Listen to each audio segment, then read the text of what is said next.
T, did you see the Ken Rosenthal article in The Athletic? Yep. You were on this weeks ago.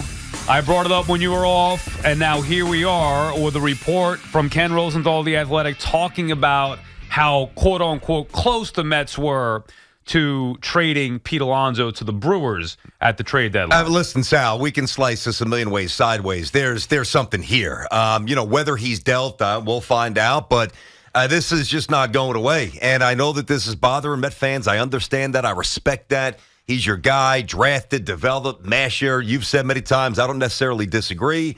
He keeps us up 2-3 more years. Boom, he's the greatest position player in the history of the Mets. Past Darryl, past Wright, past Reyes, and he'd soar to the top of the charts here. But the sensible side to me tells me, independent of the angst that Met fans are probably getting from this, the Mets are doing the right thing. First of all, it's a compliment to Pete Alonso. Number one, if he wasn't an asset, if he was a scrub, nobody would be calling kicking the tires. And so that speaks highly to Pete. He's an incredible, he's one of the greatest home run hitters in the past 20, 30 years. Honestly, he is an absolute unmitigated masher, right?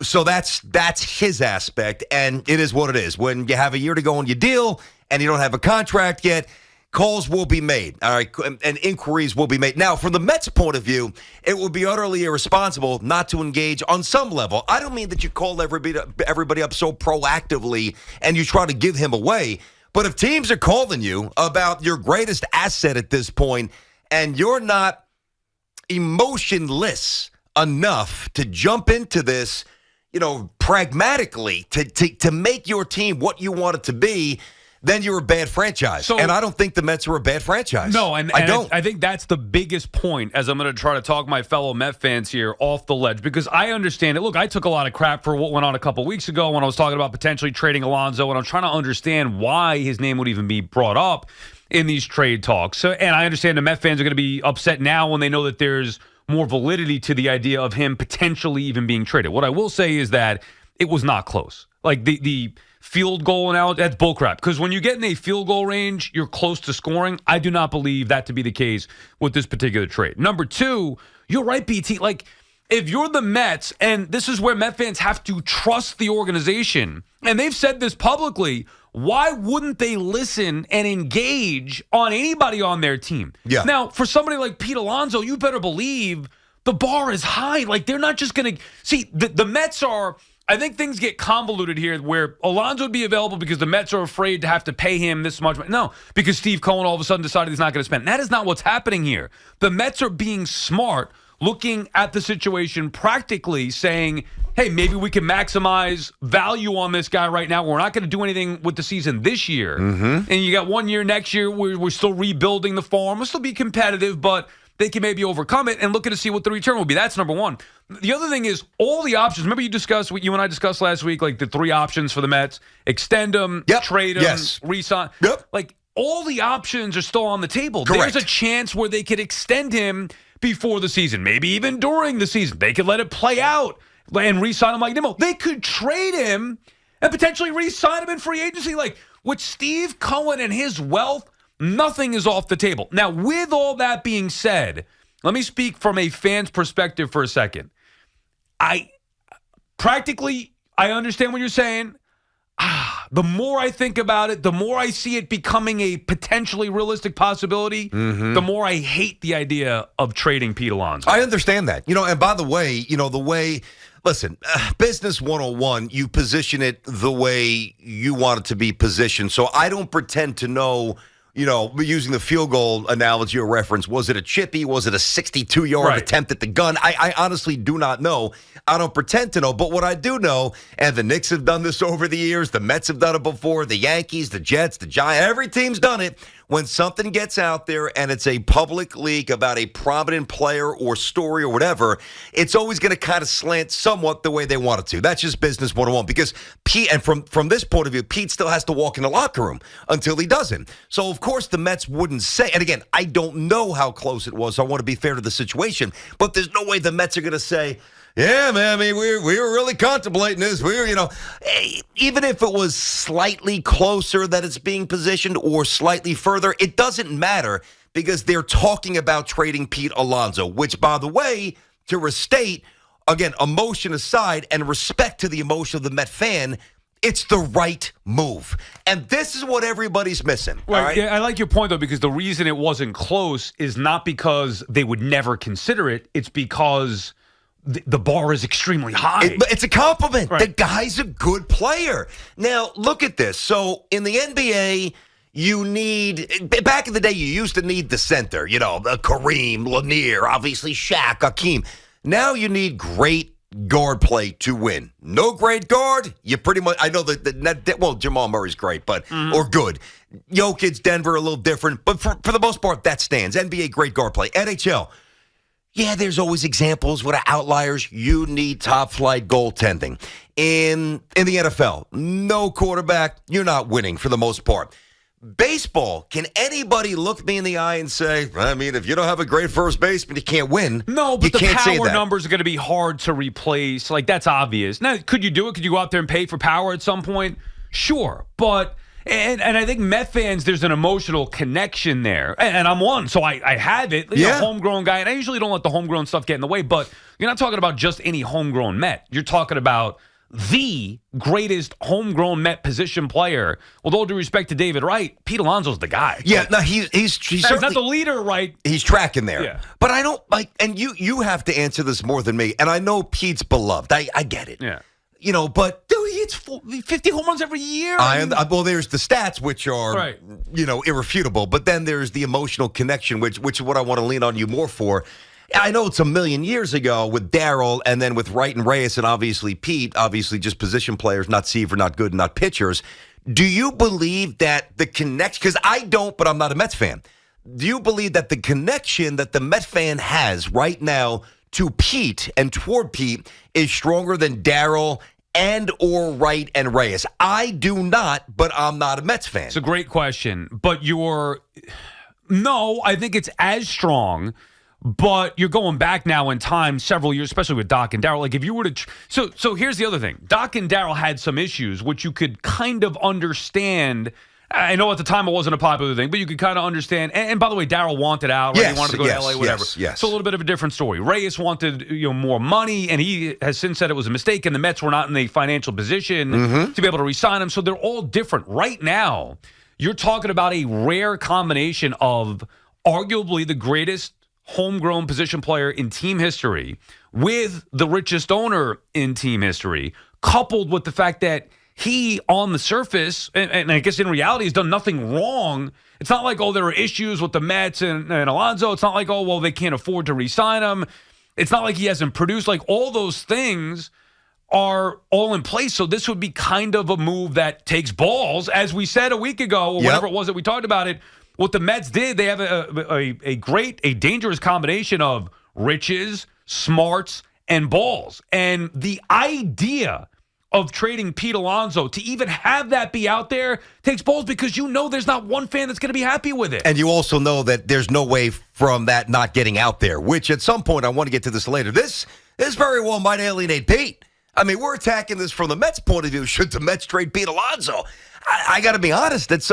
Nobody said last night it was great. I love being a Met. I love the Mets. I love the fans. I saw it on SNY, and I believe that. But you keep hearing your name in trade reports and The Athletic and this story leaks and that. I might say to myself, whoa.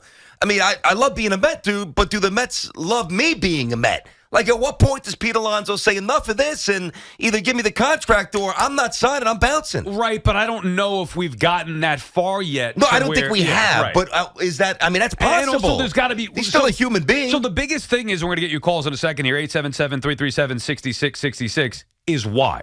Right? So I tried to do the math on that a couple of weeks ago and said, okay, well, I've heard that there are some issues in the clubhouse or whatever. Yep. And I never, by the way, let me just clear it up again. I never said Alonso was the problem. I know you didn't. Which was portrayed as ridiculous. I never said that. I just said that there was a problem. And we knew that it was out there publicly that they were trying to trade him. Maybe that's it. Nothing else makes sense. Maybe they were just trying to change the core of that clubhouse. Let's say that that's not the case, because I'm not so sure that it is. And they traded Verlander and Scherzer since and whatever. And all the accounts now, the clubhouse is fine, blah, blah, blah, blah, blah, whatever. So if it's not that, and it's not the production, and it's not the money, then what is it? And I have an answer. Did you want to? I didn't mean to jump on that. I do ahead. have an answer, and it's not even a theory. It's really a reaction to the way the market's gone. there is now a reversal within the marketplace of committing to aging. I think I say that because by the time he signs it, he's 30, and it's 5, 6, 7 years. It's obviously not ideal, not terrible, but not ideal. There is a pivot within the industry of paying power-laden right-handed first basemen at around this age an exorbitant amount of money for a long-term commitment.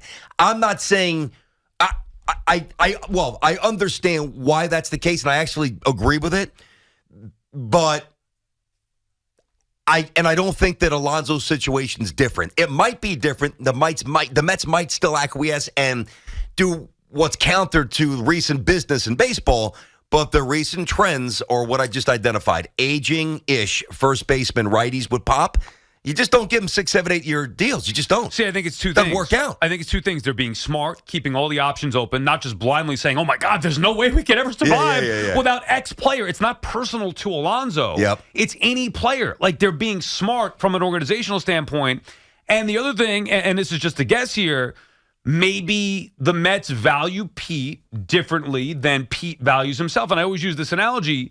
Look at Matt Olson's contract, and that would be if I'm the Mets looking to compare Pete to what Matt Olson got from Atlanta versus Aaron Judge. And I think Pete, and I don't know this, but I think Pete's probably looking like, hey, I'm a better power hitter than Aaron Judge. And look at what he got. He's a superstar. Look at the money he got. Forget Matt Olson. And maybe Pete thinks he's somewhere in between. But I don't think the Mets are going to budge on what they value Pete Alonso, whatever that may be. But I just think it's them doing their due diligence. They are. It's a compliment. And listen, it is smart. And the other thing, too, you got to understand, now that it's the Brewers and we had that report at the deadline without actually teams being identified, whether or not the Mets are, and there's a difference, motivated to trade him, which I don't necessarily think is the case, or somewhat open to trading him if their socks are knocked off.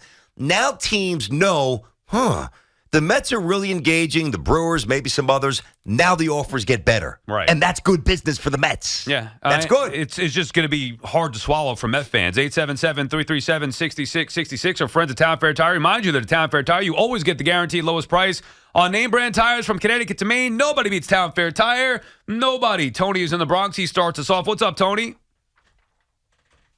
Tony? What's up with the phones? Tony? Are we good to go with the phones here? Tony's Should not be. there? Okay, Tony's not there. Boy, Nice what a start. reassuring answer from Dove. He just shrugged his shoulders. Let me put this on hold for a second. He just shrugged his shoulders. I'm going to lose my mind right here for a second. Unacceptable. Like, nothing. We just did a 15-minute, passionate, educating open. The first friggin' call we go to isn't there. You know how much that it makes me irate? I can't stand it. Unacceptable. I don't want to get yelled at here, but what if it wasn't his fault and I'm it was not blaming anybody. Whoever's fault it was, it can't happen. That is true, You actually. cannot start the show like that. That's true. That's God. true. John is calling from Staten boy. Island. John? God forbid he gets traded during the show Yeah, today. really. Well, he actually can't, but you know what I'm saying. What's going on, Johnny? What's How up, John? doing, fellas? How are you? Hey. I tell you, I want to agree with you and disagree with you at the same time. I like what Sal said was going to be my first point. I think the Mets are looking at him like at that Olsen range, and he probably wants significantly more. That's the only reason right now I can think of that they're investigating. Maybe they're both locked into some numbers that the Mets aren't comfortable going to. But I want to push back a little bit on what BT said, and he said this. And BT, you said this before you even went on vacation. You said you didn't think Alonso had the body type to age well. That's my opinion. That's my opinion. To me, it's the complete opposite. Okay, go ahead. He's not one of these ripped guys. He never gets hurt. He doesn't get soft tissue. When he gets hurt, he gets hit with a pitch. Yes, that's true. That's true. Look at your guys, man. And Judge, I'm not comparing the Judge as the player. Gotcha. Okay? But tell me who over the next 5 or 6 years are going to age better? Alonso or Judge, who's probably going to have to be a DH or move to first. Yep. You have a guy like Stanton. Forget he's an outlier. He's ripped. He's a Greek god. Guy can never stay healthy. And Judge's injuries, a lot of them are fluky, so I'm not going to kill him. I'd love to have him on my team. You gave the guy 9 years. Let's say we can get Alonso for 6. Mm-hmm. Well, then they're probably not going to sign a 6-year deal. I mean, I understand what John... 6 or 7. You're 35, 36 years old. The guy's going to hit 40 homers in his sleep. Well, I mean, that's Okay. it. And thanks for the call, John. I do agree with John there, BT, about the body. I wouldn't worry about Pete breaking down. Plus, you can move him to DH. There are a couple of things here. He's not Aaron Judge. Like, Aaron Judge hits 300s, a Gold Glove, or wherever you put him. Elite athlete. He does get hurt. Yep. I understand that. But Pete, he's a 250 hitter, not a good defensive player. You know, the softer body doesn't bother me because he posts. He plays all the time and he hits home runs. You could see aging. Everybody ages. I don't care how good a shape you're in. Yeah. You start getting over 30, you're going to start going downhill without the PEDs now in the sport as much as it used to be. Yeah. But now the National League has the luxury of the DH, so I wouldn't worry about a 7-8 year commitment. Was that John who made that Yeah. point? I'm going to give him credit. That is a good point. Now, I'm not going to back off what I said because when I said it, I didn't really go too deeply into it. I'm not going to go into it now. But I mean more him putting on weight and getting a little heavy, which might limit bat speed and things like that. And being a complete albatross on the bases and obviously being a fire pump in terms of dexterity over at first base. And I can see why it may have been interpreted as the muscle pulls. That's a very, very good point. Sometimes being a little thick and a little whatever is a lot better than being tightly wound where when you move, like something's, my hamstrings all tight. Yeah. That's an outstanding point. I meant more as an athletic detriment as he ages, correlating to bat speed, but not with because the other stuff, he's right. When Pete gets hurt, it's because he got hit with a fastball. That's it. I do Plays feel every like, day. let me take one more call and then I get to the point I want to make on the other side, but I do feel like Alonso produces like an all-star consistently, and yet, and I said this a year ago, it's the same thing now, yet he's not looked at, whether it's here or nationally, on that superstar level. He's not a superstar. I know, but generally guys who hit 50 freaking home runs every year are. Like, power is the number one thing that people will overlook all the other deficiencies. Who gives a crap how good defensively he is, especially at first base? Who cares, if he's hitting 250? Like, you'd live with the power of Pete if you were hitting 220. And I'm not saying I would. I'm saying, like, in general. Baseball, the direction of baseball. Loves power hitters. Yeah. How come Pete, it seems like he's not looked at on that next level? Like, even you, he's not a superstar. But he hits 50 home runs every year, drives it over 100 runs. No, it's a good question. I don't have the answer. I don't know. I honestly don't know the answer to that question. Generally, when it's all about exit velo and ball lift and trajectory, and the guy's actually doing it, you would think that he would be lauded more than he is. But there's an element of underappreciation or disrespect towards Pete. I get it. And by me saying he's not a superstar, it's not disrespect. It's just contextualizing where I view him to literally stand in the game. But the guy's obviously an all-star. Right. He's a terrific ball player, sure. And he's got premier power in the game. William is calling from Manhattan. What's up, Will? Billy. Yo, good morning, guys, man. I love the purring of you guys. I love the passion. Thank you. You guys are awesome. Love it. So the Mets been looking for a player like this for a long time, right? Homegrown, who the fans love, who do the right thing, because we always want the right characters and guys doing the right thing. He's doing all that, so why are they quick to get rid of him? The fans will be devastated, and my boy, who's into baseball, and that's his favorite player, by the way, we play the show, that's who he picks, and he crushes me all the time with him. Now I got to root possibly for the team that he probably goes to. I got to do a whole Pete Alonso, New Jersey, new team, and I don't want that, man. The guy's a good ball player. Keep him in town. Have a good one, guys. Yeah, you too, William. He's making it personal now. But that's what is fans as do. Relatable as anything that's been said. And I'll give you a quick 30-second aside. When Kristaps Porzingis was traded, because that was really Colt's favorite player. Like, because he's young at the point, even younger at the point. You're trying to get him into the Knicks. God, he had Santa brought the fat head. Like we were all in KP, and he, at that point he was like 2.8. He couldn't even really. I mean, he could speak, but not forming elongated sentences. So just the letters KP was so simple for a young boy falling in love with sports. When he was traded, it crushed me. Now, probably even a little more than it crushed him because he was so young. That part I get. That's the human aspect of a dad for his son or his daughter. What's the Met their fan? Favorite player getting traded. That sucks. I absolutely relate to it. I understand.